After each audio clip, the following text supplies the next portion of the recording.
Bien, je voudrais vous montrer les fonctions qui gèrent la loi normale centrée réduite au tableur. Disons, alors les fonctions qui gèrent la loi normale au tableur, on a vu dans une vidéo précédente qu'elle commençait par loi.normale.n. Et pour la loi normale centrée réduite, le tableur appelle ça loi normale standard. D'accord ? Donc on va avoir des fonctions loi.normale.standard et loi.normale.standard.inverse. D'accord ?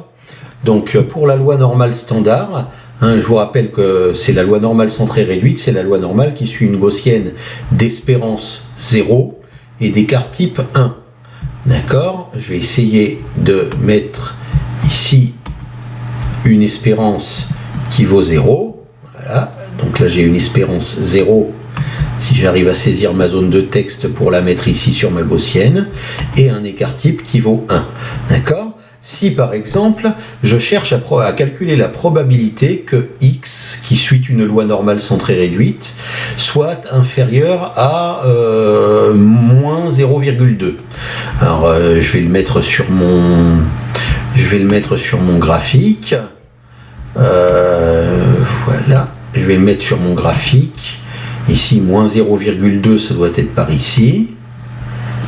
Hop, j'essaie de faire une ligne bien droite. Et de dire qu'ici, c'est moins 0,2.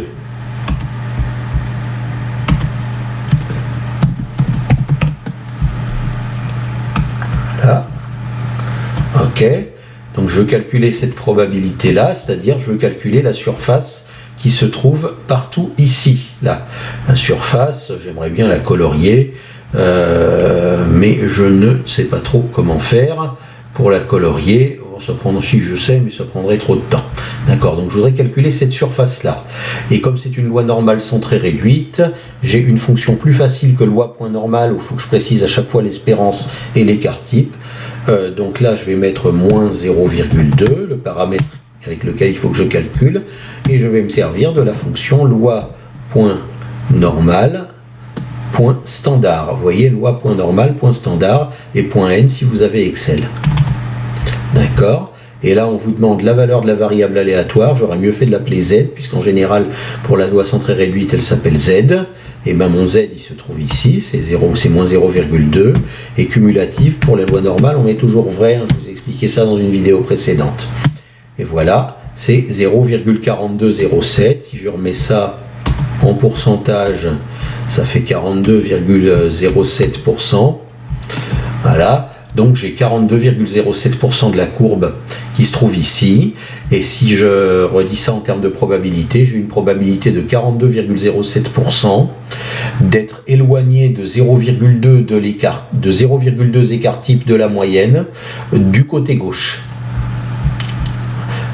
Voilà, donc pour la fonction loi normale standard.n, vous voyez, elle admet beaucoup moins de paramètres que la fonction loi.normale.n, où il faut en plus spécifier l'espérance et l'écart type. D'accord ?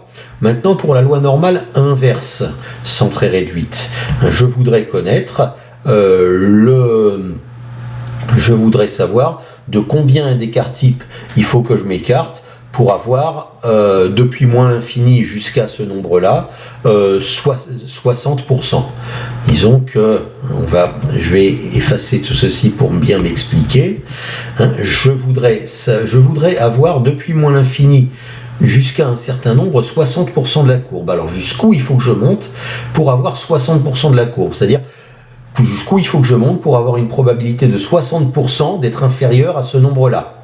De quel nombre je peux dire j'ai 60% de chance d'être inférieur à ce nombre-là par la loi normale centrée réduite.